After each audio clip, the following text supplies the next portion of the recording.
Viewer discretion is advised.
In the heart of American democracy, a game of power unfolds. I'd love to do it right now. Well, stand your butt up then. You stand your butt up. Oh, hold on. Big guy. Oh, stop it. Is that your solution every problem? No, sit down. Sit down. Okay. You're a United States Senator. Sit down. Actively. Oh, okay.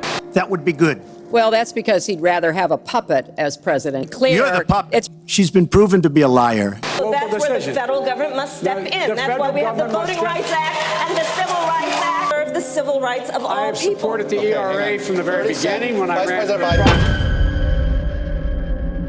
for A game where winning isn't just everything, it's the only thing. I am running and going to win again. I'll beat Donald Trump. I will beat him again in 2020. If I'm elected president, we will win, and we will win, and we will win. Thank you. Thank you. Bill, we're going to win. Let me just tell you that. We're going to win. Politics, the supposed embodiment of our collective will, has become a terrifying theater where ambition knows no limits and principles are sacrificed on the altar of victory. That's number one. I don't care what you say about me, but you ought to be ashamed of yourself for jumping on my wife. You're not worth being on the same platform. I'll tell you something, Mr. Clinton. Today, we're going to dive into the horrors of American politics, where billions of dollars are wasted, power is corrupted, and the people are often forgotten.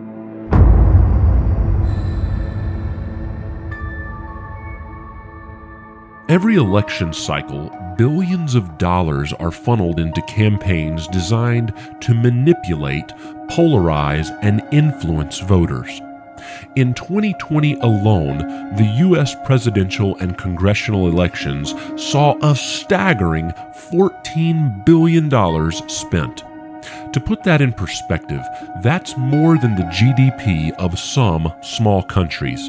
But what's even more horrifying is that most of this money is not spent on issues or solutions. It's spent on attack ads, smear campaigns, and empty promises that appeal to our worst fears and prejudices. It's unbelievable that someone would want to take away protection for pre-existing conditions. I'm Joe Biden, and I approve this message. Often forcing dangerous ideals on people and ultimately causing horrible division. Hi, I'm Michael Williams. We've got the deportation bus. That's right, you heard me, the Michael Williams deportation bus. Former Georgia gubernatorial candidate who campaigned in a deportation bus has pleaded guilty to insurance fraud. In the game of American politics, division is a powerful tool. Campaigns once focused on unifying ideals and collective progress have increasingly resorted to tactics designed to stoke fear, amplify hatred, and deepen divisions among American citizens. That is if he's willing to get off the couch and show up. So, you see what I did there? These guys are creepy, and yes, just weird as hell. That's what you see. That's what you see. Politicians have learned that nothing mobilizes voters like a common enemy. whether it's someone on the other side of the aisle, a different race or religion, or even your own neighbors. And so, the machinery of American politics churns out wedge issues, polarizing rhetoric, and policies that do more to divide than unite.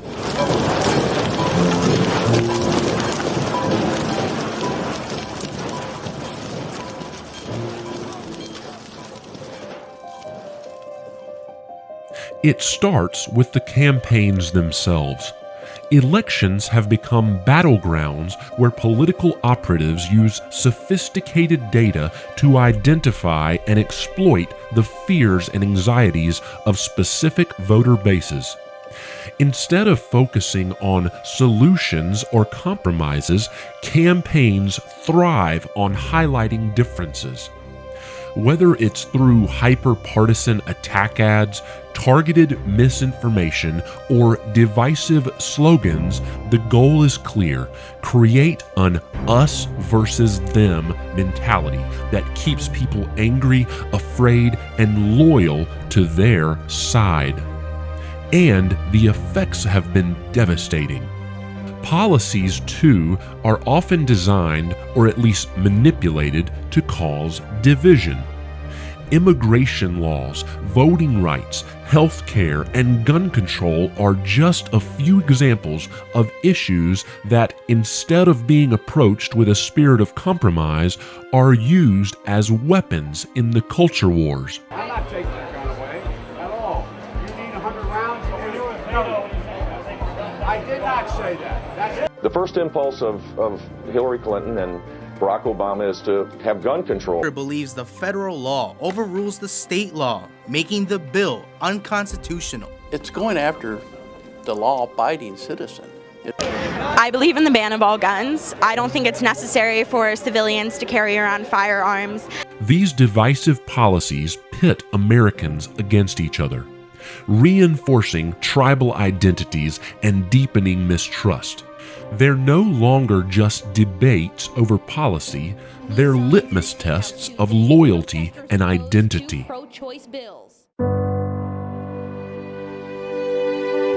The consequences of this constant division are profound.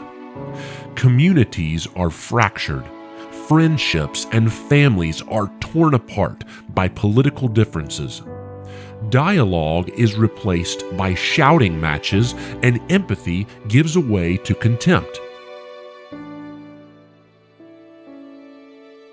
Meanwhile, the media and social networks amplify these divisions, creating echo chambers that feed people only the information that confirms their biases and fuels their anger.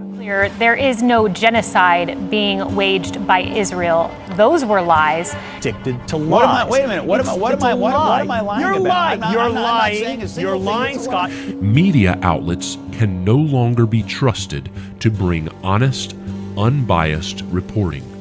Remember this: every piece of media has an agenda. America is changing because of this growing divide.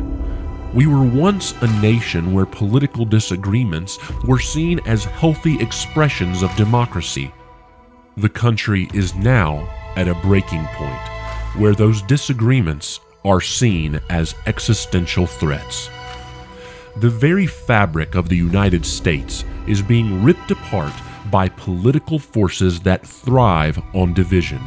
And as this chasm widens, it's not just the system that's failing.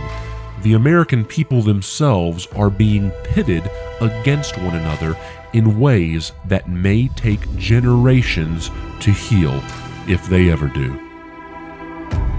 But here's the real horror. While citizens fight among themselves, the game continues. Politicians and power brokers profit from the chaos, secure in their positions as long as they can keep the people divided. And in this environment of endless conflict, real progress and genuine solutions become distant fantasies, lost in the noise of a country tearing itself apart, from within.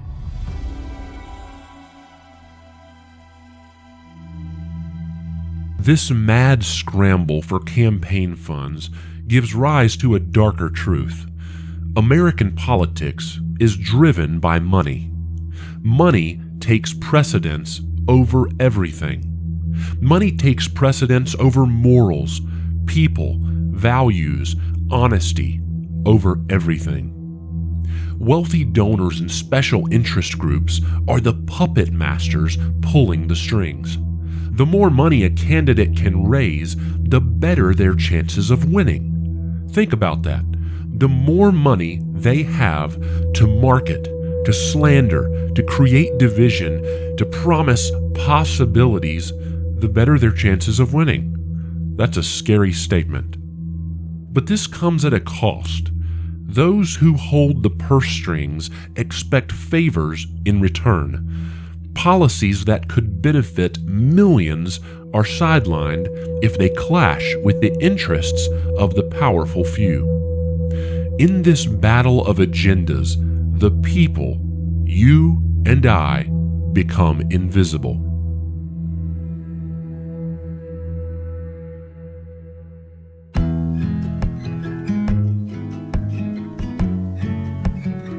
American democracy is meant to represent the will of the people.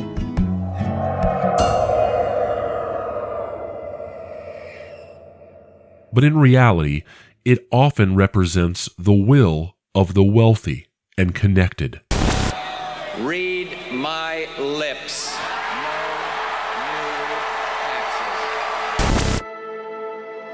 In the cutthroat world of politics, the needs of ordinary citizens are sidelined. Promises made on the campaign trail fade into distant memories once the votes are counted and once the power is obtained.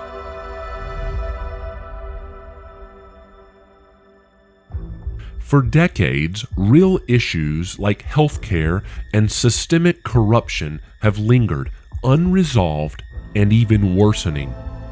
Politicians spend more time playing political games than finding solutions for the people they claim to represent. In doing so, the freedoms of the people begin to disappear. As power shifts from one party to another, fundamental rights and freedoms often hang in the balance.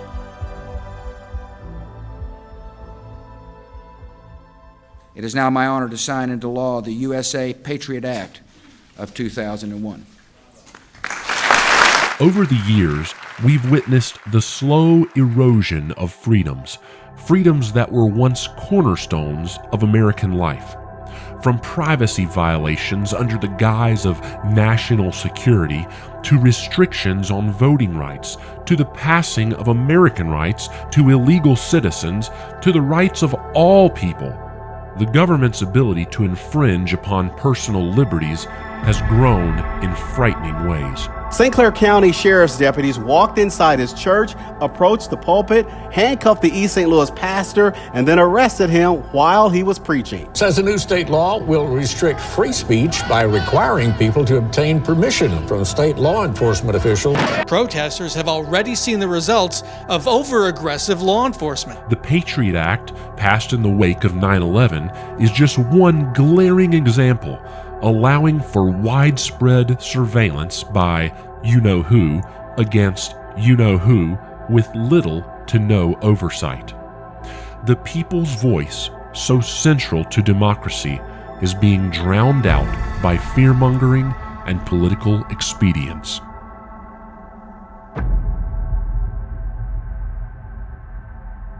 History is littered with terrifying moments where the American political system has faltered.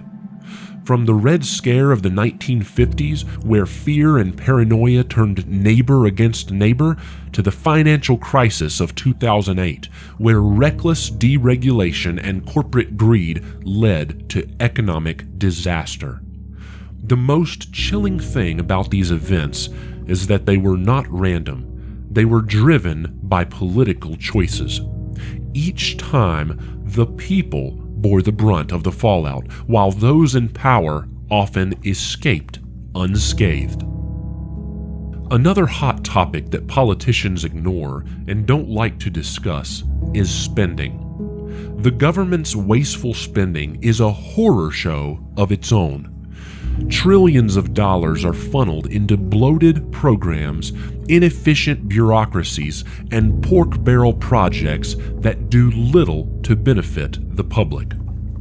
Meanwhile, essential services like education, healthcare, and infrastructure crumble.